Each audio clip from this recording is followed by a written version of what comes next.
So I've got two tubes here, and I've labelled them plus p-glow and minus p-glow. So that's the p-glow is the plasmid DNA. Step 2, into each of these two tubes, we'll transfer 250 microliters of transformation solution. So this is transformation solution. It is 50 millimolar calcium chloride.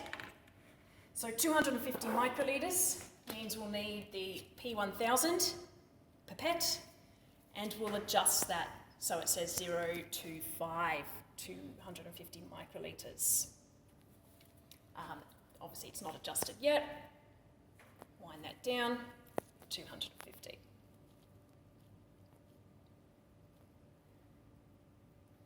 All right.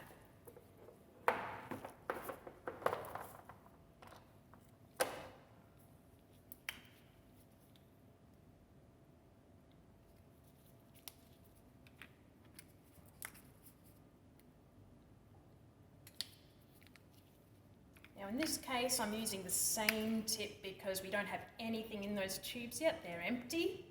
Now we're putting exactly the same solution into each of those two tubes. However, when in doubt, change your tip to a new tip. Right, that's step 2, but it says that we then place the tubes on ice. Starter plate is a plate that's been 16 street with the E. coli. Right, so that can put it down on the ground. So, loops in a sterile little bag. I'll grab one out, and what I'm aiming to do is grab one of the small colonies that are isolated by themselves on a plate there, which is going to be hard to see on that white lab bench, but we'll show you that in detail. It's usually good practice to choose your colony first and sort of circle where you're taking it from. So I'm choosing one that's nice and by itself. Just circle that.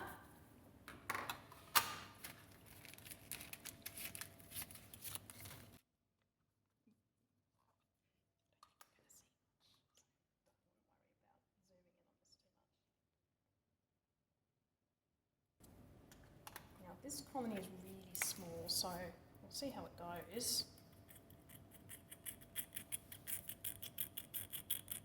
Just give it a good twirl so the colony you've picked hopefully comes off in that solution, and then place the loop into the farmdine solution so that the loopy end is in the farmdine.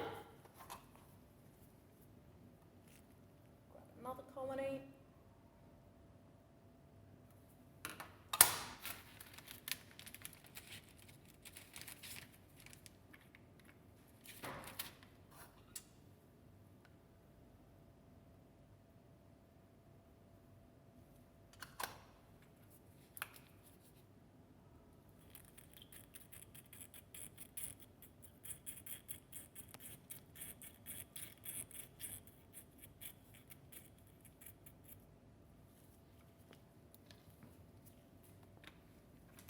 Okay, spin vigorously and dispose loop in farmdine, and do that for both of your tubes. So I've done step 3, and I'll just place them back on ice because that's where these tubes belong at the moment. Okay, so I'm just going to, this is the p-glow DNA tube here. This contains DNA dissolved in water, plasmid DNA. We're just going to observe that under UV light. It's not dark in here, so it's a bit hard to see, but basically there's no glowing happening there because this is DNA at the moment. It doesn't contain any protein. Step 4 says, after observing under UV light, pipette 10 microliters of p-glow DNA into the plus p-glow tube. So for 10 microliters, we choose the P20 pipette, and I've already adjusted this pipette to 10 microliters.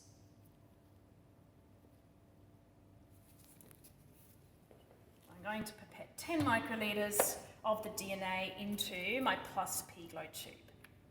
And then I'll be returning the tube to ice.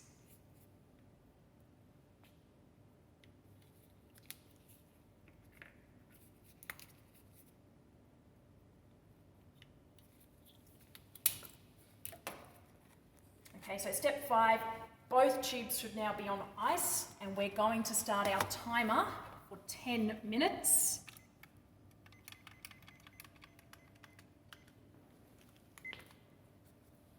And we're going to incubate those on ice for 10 minutes. So this is our preparing step. The bacterial cells are being prepared to take up the DNA. So we've got the DNA in there with the bacteria and the calcium chloride, and they're nice and cold. And next step will be putting them into the heat to heat shock them. Okay, so step 6, while we're waiting during step 5, I've just labelled the Petri dishes. So when you label, make sure you label on the side with the agar, just in case your lid comes unattached from your agar plate.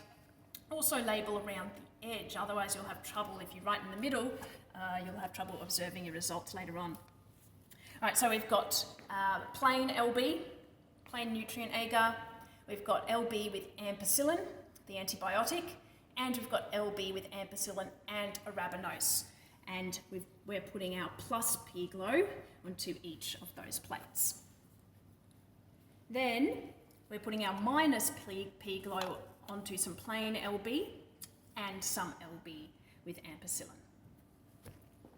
We've just finished the 10-minute incubation on ice, and I'm going to reset my timer, and I'll put these 2 tubes on the heat block for exactly 50 seconds, and that will be the heat shocking step. Step 7, transfer the tubes into a water bath or heat block that is set to 42 degrees Celsius. So in this step, this is step 9. I'm pipetting 250 microliters of LB broth into each tube. That's the plus P-Glow and minus P-Glow tube, and incubating for 10 minutes at room temperature. So I'll just grab my blue tips, and I'm going to adjust this to the P1000 to 250.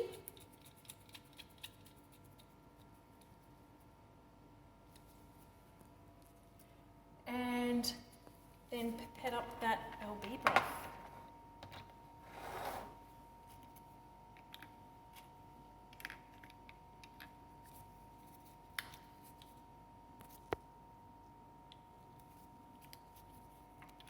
Now this is the recovery step, so it's important now we keep these tubes at room temperature, and make sure you change your tips between these 2 tubes, because remember the 2 tubes contain quite different things. Now one has DNA and one doesn't, so you don't want to accidentally put some DNA into your minus P-Glow tube.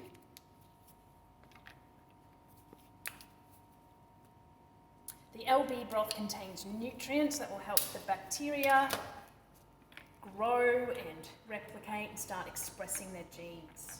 So I'll just set that timer to 10 minutes. Alright, so what we're about to do is use the spread plate technique and spread 100 microliters from each of our tubes onto the appropriate agar plate. So the first step to do that is I'm actually going to do the negative minus P-Glow plates first. I'm just going to flip them over so that the base, the agar side, is on the bench. And when I'm ready, I'm going to use the P200 at 100 microliters. And I'm going to start with minus P-Glow, and I'm going to pipette 100 microliters of minus P-Glow tube onto the LB agar plate. And all I have to do, with my right hand, I'm going to pipette, and then with my left hand, I'm going to open the lid of the agar plate and then dispense that liquid onto the agar. All right, so let's see how this goes. I'm just going to give this a bit of a flick as well.